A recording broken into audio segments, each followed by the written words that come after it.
The baby goat era is off to a great start.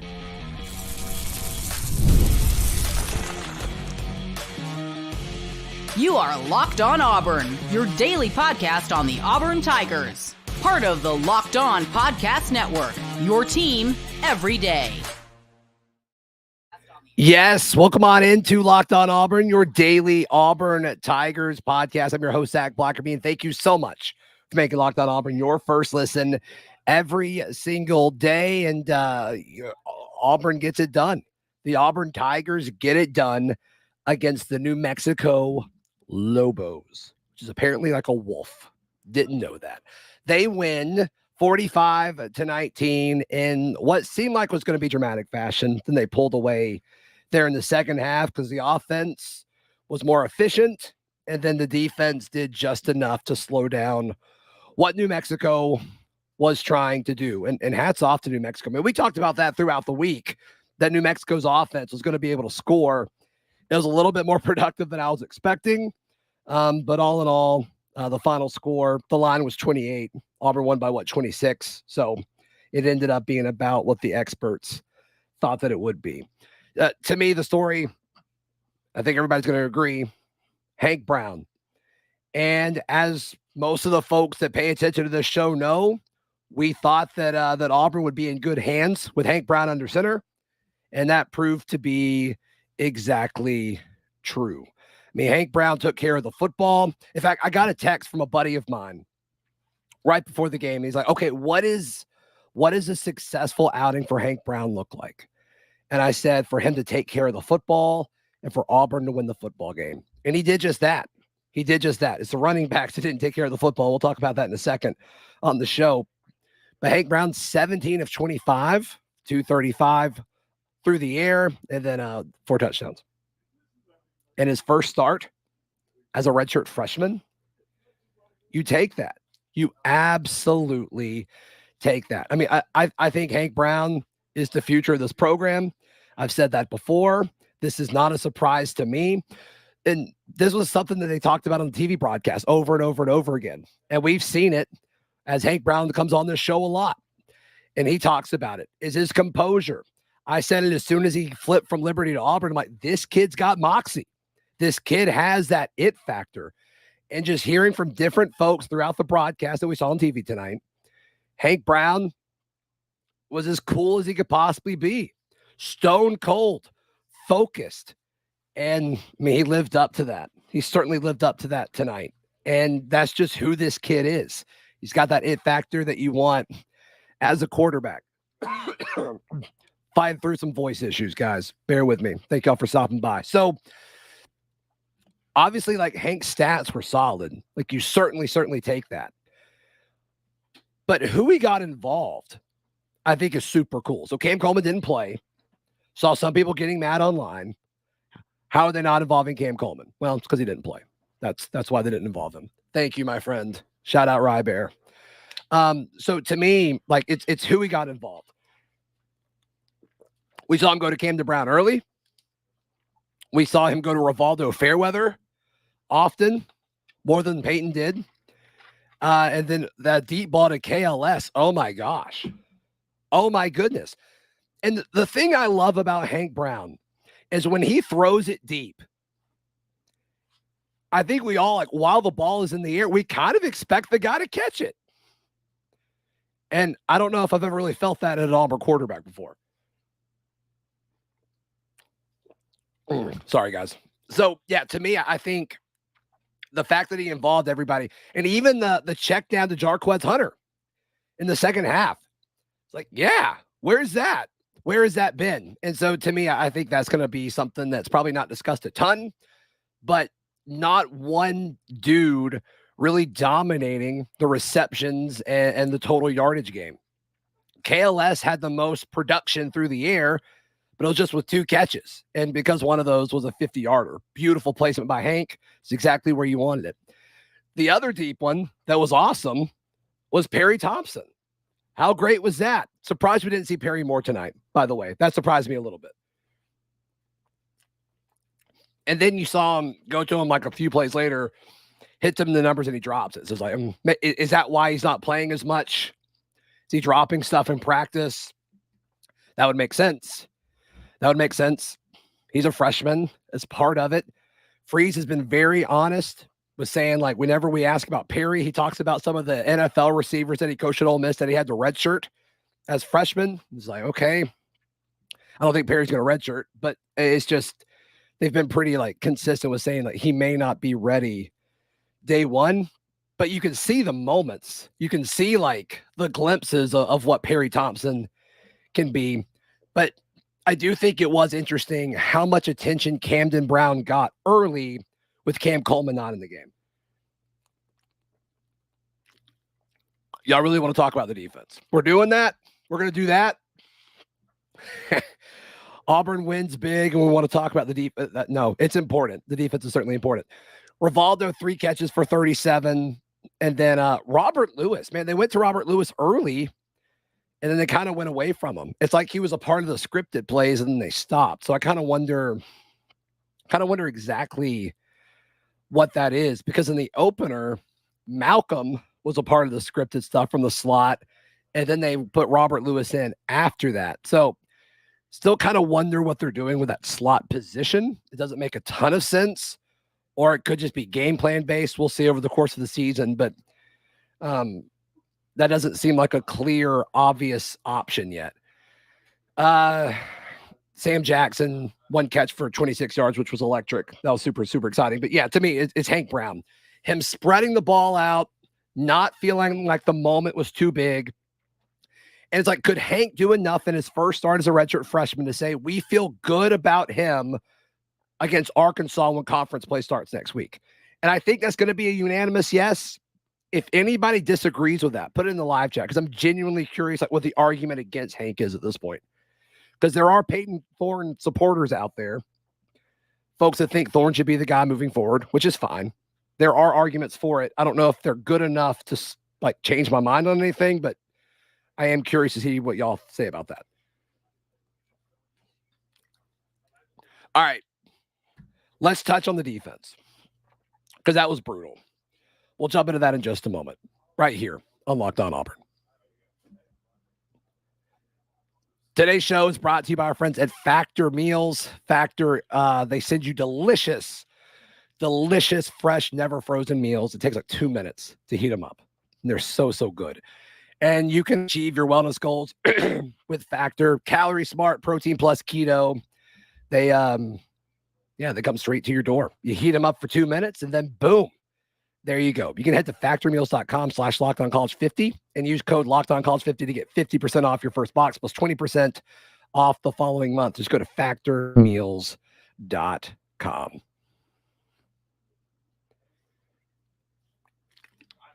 All right, let's talk about the defense, because there's a lot wrong. People want to point to the DBs. That's fine. People want to point to the defensive front. That's fine too. There's a lot wrong with what we saw on defense, because the fact of the matter is this New Mexico offense isn't awful, but Auburn from a personnel standpoint should have been able to dominate them the whole game. I expected New Mexico to have a few drives where they pop and it's like, a guy got loose, but there were dudes just running down the field with nobody within 10 yards of them. There was one instance where there were 2 guys and either of them could have caught it, and we weren't covering either of them. How does that happen? So they've got to fix that. And to me, it looks like it's scheme related. And I don't know if it's what the coaching staff is calling is bad, or if our guys aren't executing what's being called. Because, like, I'm fine with some of these tough situations where, like, they're in position, but they're not getting their head around. Like, okay, like, that's part of it. Like, it's hard to play corner. But when guys are wide open, there's a deeper issue than just execution, I think. And so does that fall on Kelly? He's a DB guy, great recruiter. Can he, like, coach at this level consistently? I think that's a question. Or is that something that DJ Durkin needs to say, hey, like, I need to get more involved in this because this is a problem. This is a problem. And a big talking point when talking about the DBs is why is Keontae Scott at outside corner? I'm with you. He's much better in the middle of the field, and that's where Auburn is struggling the most right now. But my question when people say that is, if you move Keontae back to nickel, who's playing corner then? I don't think this is about what's best for Keontae. I think it's about what's best for Auburn. And so, like, I don't know why Kayan Lee didn't play tonight. If anybody, I can't find it anywhere. I asked several people throughout the game. But I think I've said this before, Auburn doesn't have a number 2 corner. If Kayan Lee's not out there, who is a clear number 1 corner, I know a lot of people picked on him against Cal, but he is a good corner, especially for his age. There's not a number 2 corner on this team. I think they wanted Keontae Scott to be one, but he's not. And Antonio Kite, I just didn't really feel like he was ready yet. But I do think Kite had a great pick tonight. And so, like, maybe we're getting there. I just don't think they expected to need him as much. So, like, I don't know what happened with Kayan Lee. It looks like he went through warm-ups and it was dressed out. I don't fully get that. Yeah, people are asking where Kayan Lee is. I don't know. But yeah, like, people are saying, like, Ken is saying, like, K. Scott is a nickel player. Yes. But the issue is, if you take him away from corner, your starting corners, if you're not playing Kayan Lee, are Antonio Kite and Jay Crawford. And I just don't feel super great about that. As much as I love Jay Crawford, I think he's Auburn's next stud at corner. I don't think he's ready for it. I just don't think he's ready for that. And then there's like Keontae Scott, the punt returner, which we need to just really like move on from that. But okay, so that's the DB stuff. The in the middle of the field stuff. Like, I don't think Jaron Thompson's like bad at coverage. I think it's a scheme thing, or it's how the coaching staff is teaching our DBs to act in coverage. I don't think this is on the players as much as some people want it to be. I think this is on Charles Kelly as the DB's coach, and it's on DJ Durkin as the defensive coordinator. That's where I'm at with this right now until I'm given some other information. And so they've got to adjust, because Arkansas offensively is they're a better version of the team we just played. They've got a dynamic quarterback. They've got a really good running back. They've got some receivers that you got to pay attention to. Their defense is but they can score on you. They can score on you. They're a better version of the team we just played. In fact, I talked to a source this week that said the game plans are probably going to be similar, and they're excited that they got to play New Mexico first before they play Taylon Green, who's the mobile quarterback at Arkansas. So we'll see. I hope it's not the same game plan. The whole 3 down lineman thing is weird. It's a very, very strange thing. And I hope we don't do it much more. The dropping Jalen McLeod and Kieran Crawford into coverage is one of, I was about to say the most frustrating thing I've seen, but that's probably not true. It's one of the most frustrating things I've seen. Like, we talked all fall and summer, like how great Jalen McLeod was going to be. And then it's like, why is he 10 yards off the line of scrimmage? That's not why he's here. Especially when like pass rush and containment is such an issue. Why are our 2 best edge rushers not rushing the quarterback? That doesn't make any sense. Who does that? How is DJ Durkin looking at Jalen McLeod and saying, yes, the NFL is paying attention to you as a pass rusher. Please cover the flat. What? Does that make sense to anyone? Live chat. There's 1,500 of you in here, which is insane. Tell me who that makes sense to. Hank Brown did look good. I agree. Team Ultry says LSU does that. Yes. I don't know if I want to be LSU this year, but sure. 100%. With Harold Perkins, right? It doesn't make any sense. It doesn't make any sense. That has to change. It has to. Or they're going to throw at those guys all the time. There's also some things that, like Jalen McLeod, as an upperclassman, has to be better at. He jumped off sides on a third down. He got called for some other penalty in the second half. And it's like, what are we doing? It's like, you're supposed to be one of our best players. Kieron Crawford did have some good reps. That makes me feel better about this. So we'll certainly see. We'll certainly see what happens. Oh, man. I feel fine. Thank y'all for asking. I just can't talk, which is a problem because this is my job. So, okay. Yeah. So to me, the offensive line, I still think is fine. I said that after the Cal game, and even with Xavier Miller out, Tate Johnson played a lot of guard. I think the O-line is fine. And we finally let our running backs cook. Y'all know I love that Hank is the starting quarterback now. I think it's what's best for Auburn long-term. But it is weird that it took starting the redshirt freshman to get Auburn to want to run the football. That is a little odd to me. So, like, the rushing numbers are just absurd from tonight. Auburn ran for 268 on the ground.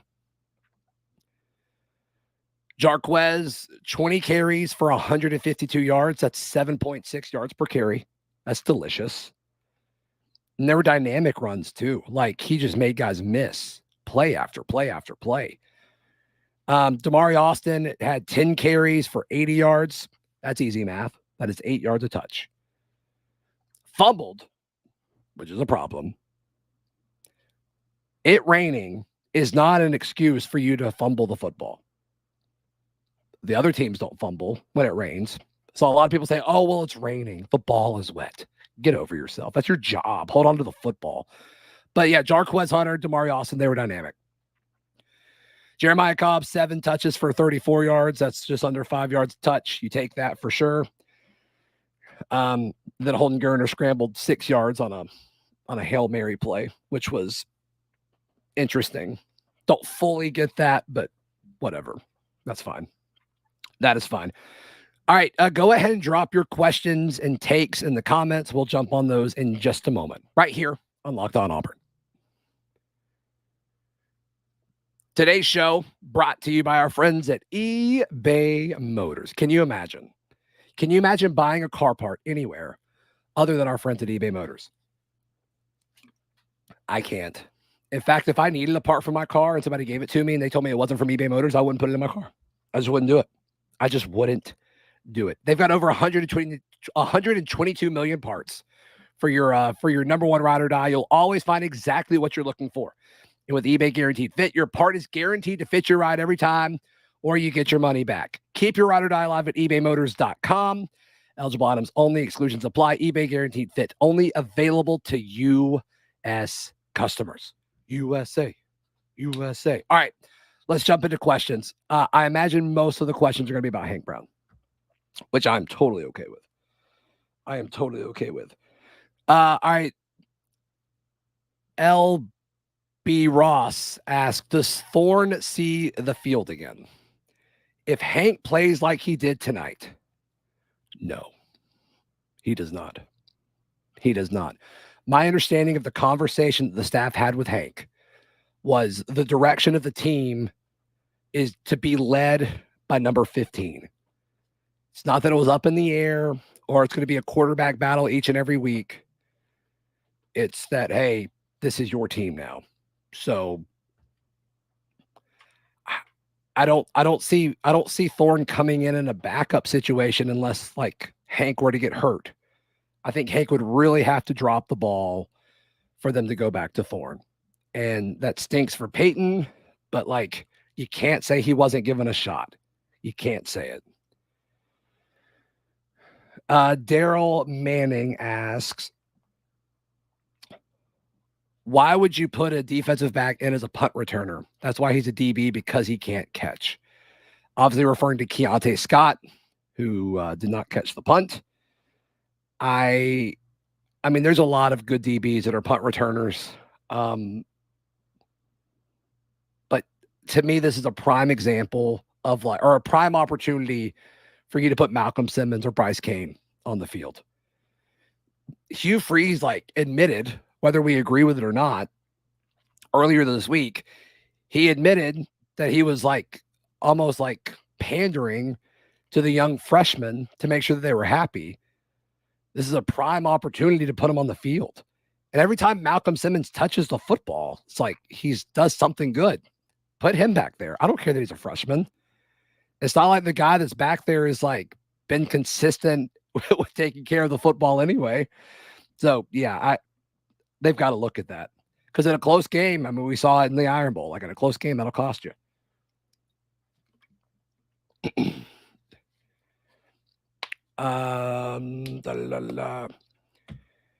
Yeah, a lot of people are agreeing about Malcolm Simmons, for sure. All right, here's a good one. There's so many I can't catch it. John David Gilliam asks, what does Hank need to do better? Guys, I'm sorry. I'm powering through this. So I think what Hank could do better is make decisions when he's a little bit off platform. And this was part of the debate, right, before it became official, Thorne versus Brown. Who do you want? Thorne is better off platform. He's more mobile. And you saw Hank make some, really, he had a few questionable throws. And there were when he was outside of the pocket. And there was one, I think he threw it to Camden, or maybe it was Sam Jackson. Threw it to somebody, there were three defenders all over him. And it's that wasn't the right move. So to me, just knowing what to do when the play breaks down. And a lot of that's a reps thing and just communication and reps with your receivers. So I trust that'll get better with time. But I think the way Hugh Freeze wants the offense to run, you're not going to see a whole lot of that anyway. So I think that's something that he could do better for sure. Michael Duke asks, what's a realistic path to 6 wins? Well, you're at 2. I think Arkansas is certainly a reasonable win. That gets you to 3. Georgia, probably not going to happen. Missouri, probably not going to happen. I think Kentucky is certainly beatable in Lexington. I think Vanderbilt is certainly beatable at home. They ended up losing, right? They lost to Georgia State today. I think they did. Oklahoma has been close in every game that they've played, so that's 6. You got the other non-con game. So I still think 7-5 is still on the table. I don't think that's a crazy thing. I think it's pretty realistic, Michael. Let me know if you agree or disagree. All right. Keep hitting me up with questions, guys. We'll go for a few more minutes. Elliot asks, how do I feel? Okay. Thank you, James. Yes. Vandy lost to Georgia State. Okay. Elliot asks, how do I feel about the offensive line? I'm not as, I said this after the Cal loss. I'm not as down on the O-line as a lot of other people are. I just think the ball needs to be out faster because guys are open. And we saw that tonight. Auburn was able to run the ball. Hank Brown was protected. Did we give up a sack tonight? Did we give up a sack tonight? No, we didn't. We didn't get a sack either. There were no sacks tonight. So I've seen people complain about the offensive line. I just don't see it. I just don't see it. Are they perfect? Are they the strength of the team? That's not what I'm saying. But I just don't think they're as bad off as people are making them out to be. Jacob asks, is Hank Brown better off because of scheme or decision-making? I think it's 100% decision-making. He gets it. So when they call a play, the way Hugh Freeze and Ken Austin, I guess Derek Nix, the way they call plays and teach plays is, okay, insert play name here. And then the quarterback is taught the rules of the play. So it's okay, this is what we do if the defense does this. If the defensive end does this, then we go to this guy. If the linebacker does this, then we go to this guy. And Hank is really good at understanding that. And it sounds like Peyton understood it in practice, but wasn't able to refer to the rules mentally as quickly in games. I think that was what the disconnect was. And I think Hank did a good job in his first start. And so it's going to be a little bit faster. Obviously, next week, you have to go through those rules mentally quicker when Arkansas comes to town, just because Arkansas is a better version of New Mexico, in my opinion. I think they're similar as far as strengths and weaknesses and style of play of their quarterback. So we'll see if Hank adjusts or not. Thoughts on Jaron Thompson? I thought the pick was great. I think he missed some assignments in coverage, but he may not have. It may have been how he's been taught by this coaching staff. Because I don't think Jaron Thompson's the type of player to just miss an assignment. They're not. I don't think the staff is coaching the DBs well. It's not like these guys aren't talented. They're just not in position in the middle of the field. And I don't think that's on Jaron Thompson. And I don't think it's on, Caleb Harris was back there in the second half. I don't think it's on these guys. I think that's the staff's got to figure something out there. I don't think there's no way all of these players are missing that bad. Maybe I'm too high on them. I don't know. It's just, there's no way they're all that not aware of the guys running past them. They've got, I think that's on coaching at this point. So we'll see. We'll see how they adjust. Mackenzie asked, what are my thoughts on Keontae Scott's performance tonight? It wasn't good. And in fact, it looked like they were targeting him, which this is a guy who's been playing college football a long time.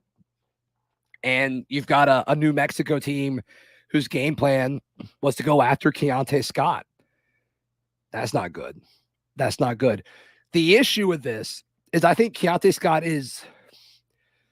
we all agree, I think he's better in the middle of the field, but you can't move him away from corner unless you have other corners. And some people are saying Kahnle has a calf strain. So if that's the case, then you got to wait till Kahan comes back before you even entertain moving Keontae, in my opinion. I don't think they have the depth at corner in general to be able to move Keontae. And that is concerning, but I do think DB is the position that the staff is most concerned about. Yeah, TK saying he's out on the calf strain. TK is usually all over it. So there you go. There you go. Dory Mayusi stood out. Yeah, sure. He missed a few tackles early. He had one breakup, a pass breakup. I think it was in the end zone that I was pretty impressed with. Okay, Dorian, there we go. He's not really known for his pass coverage, so I thought that was good. Dory Mayusi, I mean, he was kind of he was the guy I noticed the most defensively in the Alabama A&M game as well. So Dory Mayusi, he's been a great add. There's no question about it.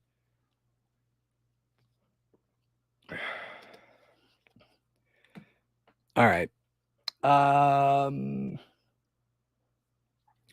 Cool. I just want to talk about the offense for a few more minutes. So their ability to run the football, I think what we saw tonight is the ideal balance of what they want to do against Arkansas next week.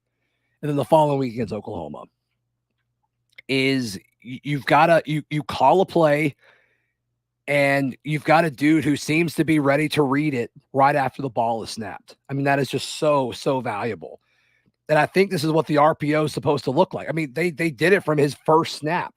His first snap was an RPO. And it's just, you're seeing it over and over and over again. Hank's ability to make decisions quickly. So cool, calm, collected. And to me, I think that's exactly what you're going to see against Arkansas. A quarterback that understands the whole, take what the defense gives you.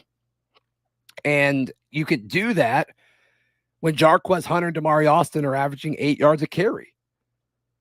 I mean, that's pretty electric. That's pretty electric. And some of those calls are okay, this is going to be a run.